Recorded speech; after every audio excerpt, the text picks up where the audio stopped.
5,364 और इसमें से 2,542 संक्रमित मरीज ठीक हो गए। और ये जो संख्या भी हम बता रहे हैं 5,364 आज का 3 बजे दिन का लेटेस्ट। इसके पहले दिन में मीटिंग थी, इससे भी कम था। वो सुबह 10 बजे का कल कर रहे थे तो उसमें भी कम था, 5,000 के भी नीचे था।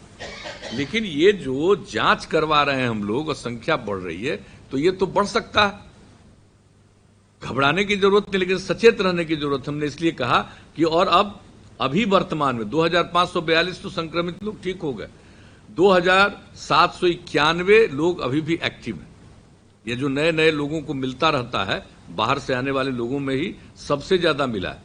3 मई के बाद जो बिहार लौट करके आए हैं बाहर से, उसमें 3,850 व्यक्ति, 3,850 लोग कोरोना पॉजिटिव पाए गए। तो ये स्थिति है। तो अब इसके बाद सचेत रहने की जरूरत है। अब शुरू में तो लॉकडाउन करके सबको बंद किया गया, अब वो कितना दिन तक चलता, तो अब उसके लिए सब लोगों को जागरूकता के लिए भी बहुत जरूरी है। तो अभी तो हम लोगों ने 3 तारीख को मीटिंग किया और सब जगह सब यहां मीटिंग करके इसके माध्यम से हम लोगों ने बातचीत की है, जो पंचायत स्तर के जनप्रतिनिधि वहां तक सरकार की तरफ से, और एक एक अभियान के लिए, और सरकार की तरफ से लाउड स्पीकर वगैरह से भी प्रचार, पोस्टर भी लगाया जा रहा है, विज्ञापन भी, ये सब बात है। लेकिन लोगों को हम आपसे अनुरोध करेंगे कि इसके लिए सतर्क रहना है। और क्या सतर्कता है, एक बात जान लीजिए, सबसे बड़ी बात है, घर से निकलते हैं तो आपको मास्क लगाना होगा। अब हम लोग देखिए गमछा पहने हुए, गमछा रखे हुए हैं, पहले कभी देखे थे गमछा रखते हुए?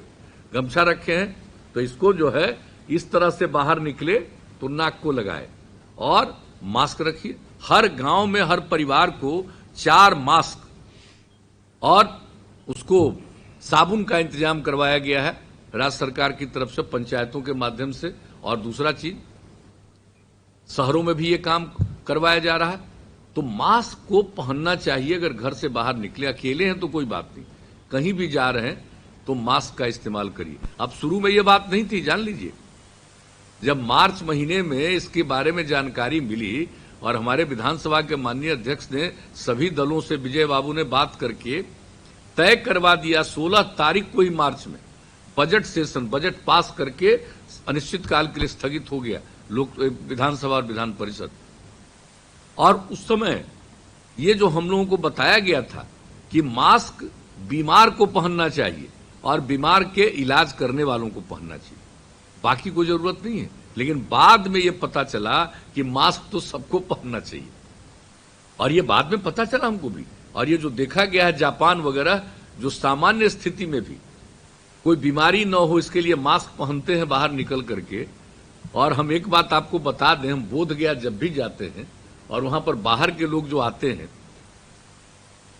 तो देखते हैं उन लोगों को कि नाक को बंद किए हुए रखे हुए हैं मुंह पर। तो ये बात चली है कि नहीं, मास्क को का इस्तेमाल करना चाहिए। तो अब एक बात तो ये है कि मास्क रखिएगा जब घर से बाहर निकलते हैं, किसी के सामने आते हैं तो जरूर करिए। और दूसरी चीज है, एक दूरी बना करके रखिए, 2 मीटर 2 गज की दूरी बनाइए। अब यहां पर हम लोग बैठे हुए हैं, पार्टी का काम कर रहे हैं, मीटिंग कर रहे हैं, यहां पर सब नेता लोगों को हम लोगों को साथ बैठे हुए देख लीजिए, सब लोग 2-2 मीटर से भी ज्यादा दूरी पर है। तो नजर आ रहा होगा, आप लोग देख रहे होंगे। तो कहने का मतलब है कि इस बात का ख्याल रखिएगा। और दूसरी बात है, हाथ की सफाई करते रहिएगा। तो ये चीज जो 2-3 चीज है। और एक बात और जो बहुत इंपॉर्टेंट है, बहुत महत्वपूर्ण है, वो ये है कि अब तो लॉकडाउन खत्म हो गया, लेकिन 65 साल से अधिक उम्र के लोगों को, जो गर्भवती महिलाएं हैं उनको, 10 साल तक के उम्र के और से कम उम्र के बच्चे और बच्चियों को, और जो किसी अन्य बीमारी से गंभीर रूप से ग्रस्त हैं, 4 प्रकार के लोगों को अकारण घर से बाहर नहीं निकलना चाहिए। विशेष परिस्थिति में खास, नॉर्मली सामान्य रूप से बाहर नहीं निकलना चाहिए, क्योंकि ये जो कोरोना वायरस है सबसे अधिक प्रभावित इन्हीं लोगों को कर देगा। और अगर कोई अन्य प्रकार की बीमारी से ग्रस्त रहते हैं, उनको जो कोरोना वायरस धरता है वही मृत्यु के शिकार होते हैं। बिहार में 31 लोग मरे हैं तो अधिकांश लोग वही हैं जो अन्य प्रकार की बीमारियों से ग्रस्त हैं, और उनको भी ये हो गया। इसलिए ये इस बात के लिए, यानी मास्क का इस्तेमाल करिए, एक दूसरे के बीच में आपस में दूरी, सोशल डिस्टेंसिंग, हाथ वगैरह की सफाई करिए, और 4 तरह के लोगों में ये जागृति लाइए कि अकारण घूमने की जरूरत नहीं। 65 साल से अधिक उम्र के व्यक्ति, गर्भवती महिलाएं, 10 साल से कम उम्र के बच्चे बच्चियां, और अन्य प्रकार से बीमार लोग हैं, उनको नहीं जाना है। तो ये चीज, खुद इस अवेयरनेस के बारे में सजग रहिए, खुद तो जागरूक रहिए, सिर्फ अपने परिवार नहीं, अपने जितने भी इलाके के लोग हैं सबके साथ बातचीत करना, गांव हो, कस्बा हो, जहां कहीं भी हो, मोहल्ला हो, और इसके बारे में लोगों के बीच में ये बात करके लोगों को प्रेरित करना, ये बहुत जरूरी है। ये सब करने से ही कुछ ठीक रहेगा। तो एक बात तो ये आप समझ लीजिए, और कितना दूर तक ये सब किया गया है, हम लोगों ने यहां पर इंतजाम किया है। अब तो चूंकि अब बाहर से आने वालों की संख्या खत्म हो रही है, बहुत कम लोग बचे हैं जो भी क्वारंटाइन सेंटर में हैं। अंदाज है कि 15 तक फिर क्वारंटाइन सेंटर आगे चलाने की जरूरत नहीं। लेकिन अगर कोई कोरोना वायरस के शिकार हो जाएंगे तो उनको सुरक्षित करने के लिए आइसोलेशन सेंटर बना करके हम लोग रखें, और उनका अगर इलाज की जरूरत है, साधारण इलाज की जरूरत है, तो वो जाएंगे। अनुमंडल स्तर पर कुछ अस्पताल को इस तरह से किया गया, और बहुत गंभीर हो जाएंगे तो 3 मेडिकल कॉलेज अस्पताल में इंतजाम किया गया। पटना में एक है, Nalanda medical college hospital, Bhagalpur medical college hospital, गया मेडिकल कॉलेज हॉस्पिटल। एक एक चीज का इंतजाम करके रखा गया। अभी उतने की जरूरत नहीं पड़ रही है, लेकिन हम लोगों ने भविष्य के लिए भी किया है, और इसको और ज्यादा बढ़ा रहे हैं। और ये कोरोना की जो जांच होती है, उसकी जांच की शुरुआत तो कोरोना के आने के बाद यहां शुरू हुआ। अब उसकी संख्या कितनी बढ़ रही है, और हमने लक्ष्य रख दिया कि एक दिन में 10,000 लोगों की जांच करवा। तो ये सारा काम किया जा रहा है, और आप सब लोगों को इस बात के लिए अवगत करा देना।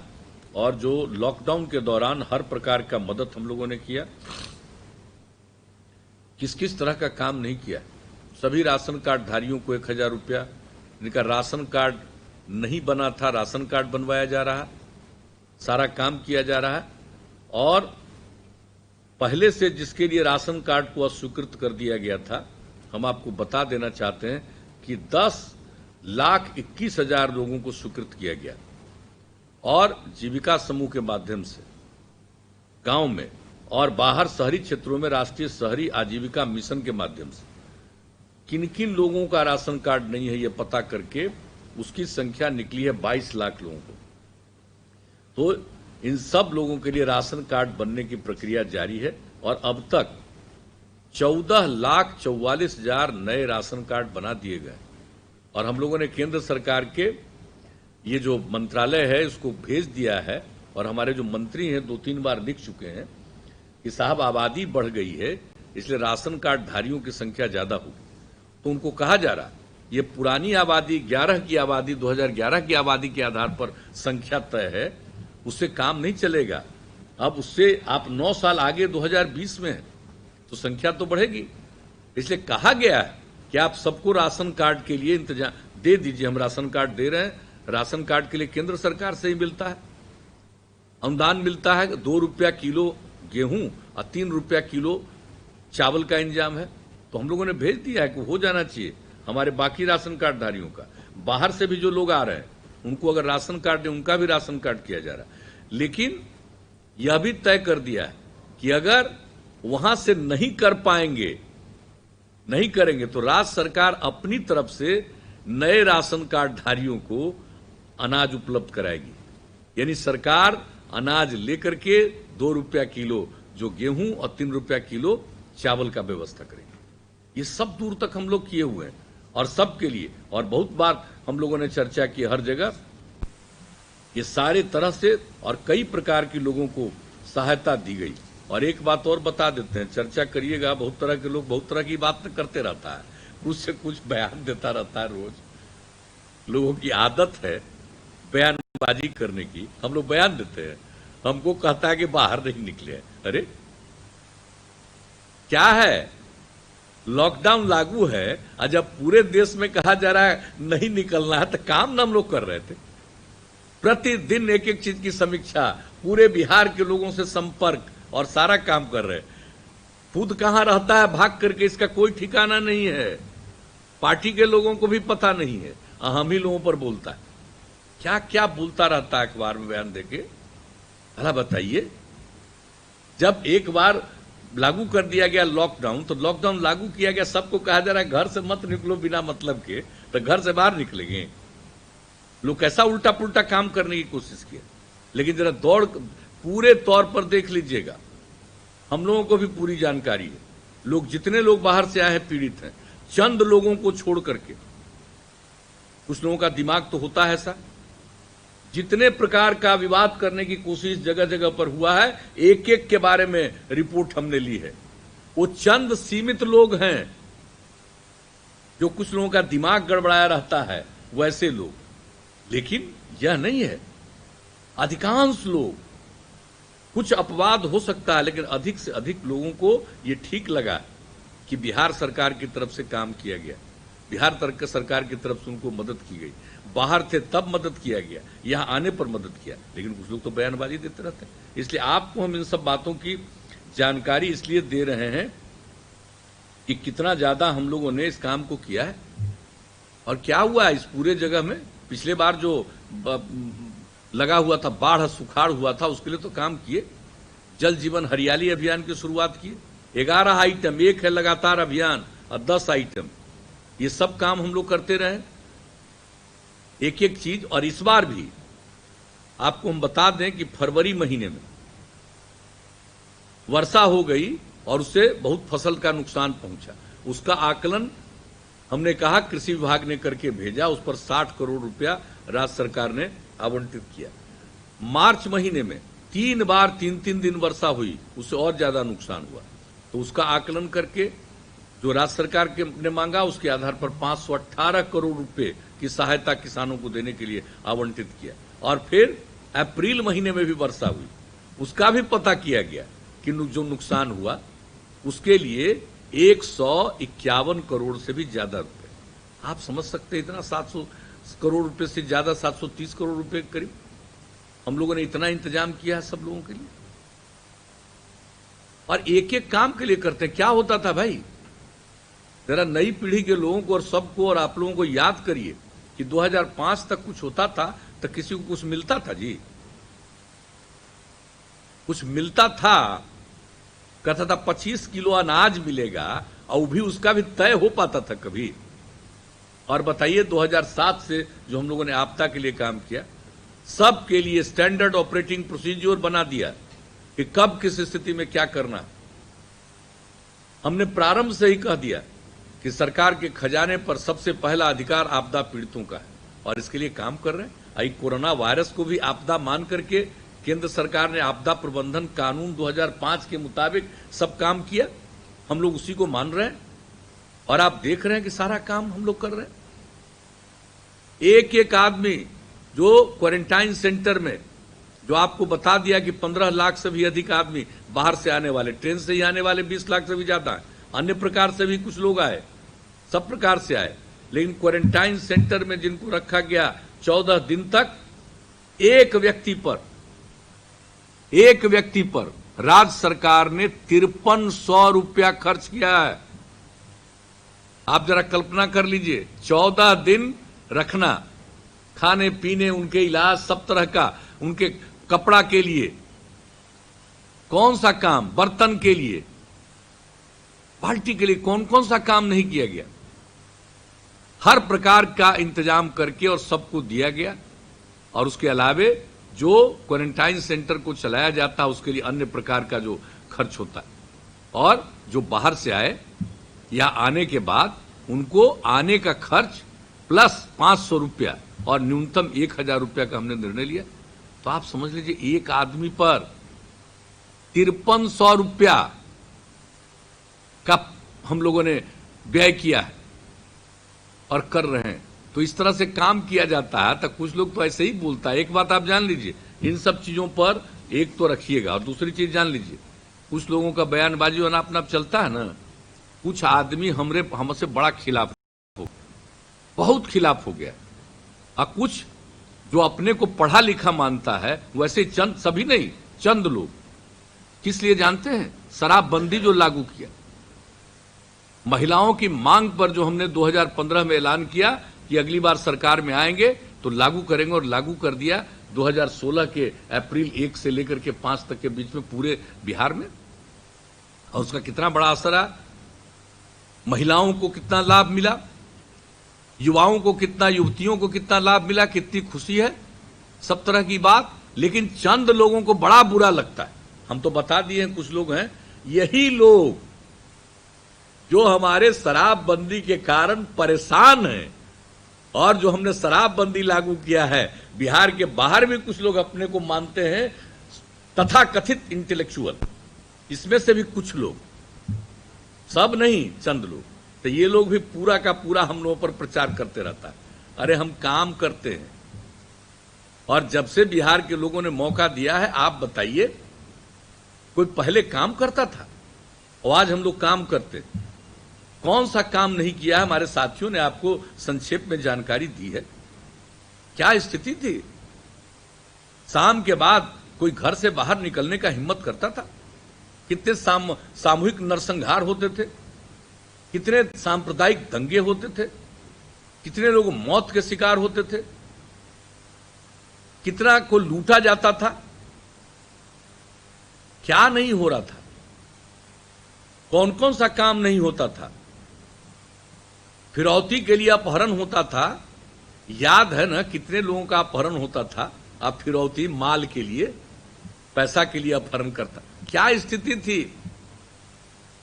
और पहले जो अपराध की स्थिति थी, आज तक बोलते हैं, अब क्या स्थिति, अब कोई घर से निकलने में डरता है, अब रात को भी आता है, कोई परवाह नहीं करता। एक तो आवागमन की सुविधा हो गई, कानून का राज कायम किया, सबके उद्धार की हमने कोशिश की है। समाज का वो तबका जो किनारे है, उसके लिए और विशेष कोशिश की। महिलाएं हों, अल्पसंख्यक समुदाय के हों, महादलित दलित हों, अति पिछड़े वर्ग के लोग हों, इनके लिए विशेष, सबके लिए कल्याण किया गया। हमारे साथियों ने बताया, महिलाओं को जो अधिकार दिया, जो जागृति आई। पहले क्या होता था, खाली पुरुष काम करेगा, अब महिलाएं लगभग बराबर की आबादी। अब जो जीविका समूह से उनमें जागृति लाई गई, कितनी महिलाएं जनप्रतिनिधि होती थी। पंचायती राज व्यवस्था में और नगर निकायों में जो महिलाओं को 50% का आरक्षण दिया, कितनी बड़ी संख्या में महिलाओं को जागृति आई। लड़कियां कहां पढ़ पाती थी। 5वीं क्लास के बाद गरीबी के कारण माता पिता बच्चियों को स्कूल भेज पाते थे, मिडिल स्कूल बहुत कम भेज पाते थे, क्योंकि उसके लिए कपड़ा का प्रबंध नहीं कर पाते थे। हम लोगों ने क्या शुरू किया था 2007 से, सबसे पहले मिडिल स्कूल के बच्चियों के लिए हम लोगों ने पोशाक योजना शुरू करवाई, और उसके बाद उसको पहले क्लास से लेकर 12वीं क्लास तक। और हमको लगा कि खाली लड़कियों को 8वीं तक पढ़वाएंगे, तब हमने पता किया 9वीं क्लास में इतने बड़े राज्य में पढ़ने वाली लड़कियों की संख्या मात्र 1,70,000 से भी कम थी। साइकिल योजना की शुरुआत कराई, भूलिएगा मत, महिला कभी साइकिल चलाती थी। कितने लोग उस समय हमारी आलोचना किए थे कि लड़की साइकिल चलाएगी, बड़ा नुकसान होगा, बहुत परेशानी होगी। हर परिवार के बच्ची को साइकिल मिल रहा था, कोई नुकसान हुआ जी। लड़कियों में कितना आत्मविश्वास आया। और उसके बाद लड़कों ने मांग किया, तो उसके कुछ साल के बाद 10 से हम लड़कों को भी दे दिए। तो जो एक एक काम हुआ, अब लड़का लड़की की संख्या अब हाई स्कूल में भी बराबर हो गई। जीविका समूह, हमने वर्ल्ड बैंक से कर्ज लेकर के जीविका समूह की योजना की शुरुआत कराई, और हमारा लक्ष्य है कम से कम 10 लाख स्वयं सहायता समूह बनाने का। अब 9.5 लाख के करीब बन चुका है। 1 करोड़ से ज्यादा परिवार के महिलाएं जुड़ गई हैं। अब वो जो काम कर रही हैं, उससे विकास बढ़ रहा है। एक से एक काम जीविका समूह के माध्यम से होता है। और आप सब लोगों को मालूम है कि हम तो घूम जाते ही रहते हैं, एक एक चीज देखते हैं, कितनी यात्राएं हम करते रहते हैं। तो इन सब चीजों के बारे में आप अवगत रहिए और एक एक काम, और लॉ एंड ऑर्डर पर, कानून व्यवस्था पर जान लीजिए। हालत के बारे में अच्छी तरह जान लेना चाहिए कि देश में पूरे भारत सरकार की तरफ से हर राज्य की अपराध की स्थिति की खबर छप आती है हर साल के लिए। अभी 2018 का भी प्रकाशित हो गया, और मालूम है उसने कहा देश में औसत 1 लाख की आबादी पर लगभग 383.5 अपराध होते, और बिहार में 1 लाख की आबादी पर औसत 222, उसके काफी कम 222.1 है।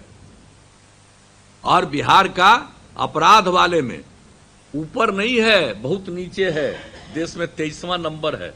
आप समझ लीजिए, इतना आबादी का घनत्व तो किसी राज्य का नहीं है। राष्ट्रीय स्तर पर 1 स्क्वायर किलोमीटर पर जो आबादी है उससे 3 गुना ज्यादा बिहार में है। और इसके बाद जरा देख लीजिए, 23वें नंबर पर है, आबादी की संख्या इतनी ज्यादा, और तब ये समझ लीजिए तो लॉ एंड ऑर्डर, कानून व्यवस्था के लिए जो काम हुआ, अपराध नियंत्रण के लिए काम हुआ, अरे चंद लोग तो गड़बड़ करेगा ही, लेकिन हम लोग किसी को फंसाते हैं और किसी को बचाते हैं। पहले क्या होता था, जो उनके पक्ष में उसको अपराध करे उसको बचाओ, खिलाफ में उसको फंसाओ, और हम लोग न किसी को बचाते हैं न किसी को फंसाते हैं, और पूरे तौर पर उपयुक्त कार्रवाई की जाती है। आज सांप्रदायिक सद्भावना का भी काम हम लोगों ने किया है।